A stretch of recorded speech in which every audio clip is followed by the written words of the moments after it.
The crew was all there, finally together again, standing on the banks of the White River in Newark. You had the giant, the matriarch, the gunslinger, the wizard, the knight, and even the kitten, all lined up like they were posing for some kind of epic album cover. And across the river, looming over the tree line, was the big guy himself, King Kong. He looked less like a monster of destruction, and more like a tourist who'd taken a very, very wrong turn. He just seemed confused, his massive head tilting as he looked down at the tiny figures on the shore. Rosemary, the matriarch, stepped forward, her voice cutting through the tense silence. It wasn't a shout, but it carried an authority that made everyone listen. All right, listen up. Nobody, and I mean nobody, draws a sword. This isn't a fight. She looked over at the wizard. Merlin, you're up. Give him the jungle dream mist. Let's remind him of home, something peaceful.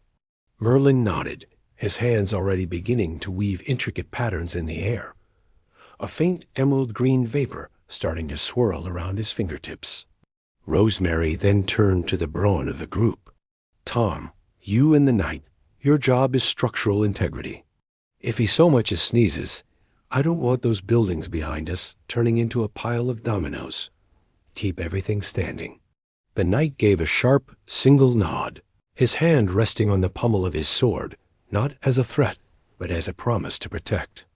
Tom, the gentle giant, just cracked his knuckles and gave a reassuring grin, his massive frame a comforting presence. Meanwhile, Doc Holliday, ever the smooth talker, didn't even flinch. He casually tipped his hat towards the colossal ape across the river. There was no fear in his eyes, just a cool, calm assessment of the situation. He sauntered a few steps closer to the water's edge, his voice carrying easily across the distance, a low, friendly drawl. Easy now, big fella, he called out, his tone disarmingly casual. We're just here to buy you a drink and find you a ride home.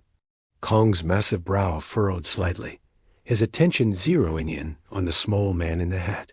The big ape seemed to listen.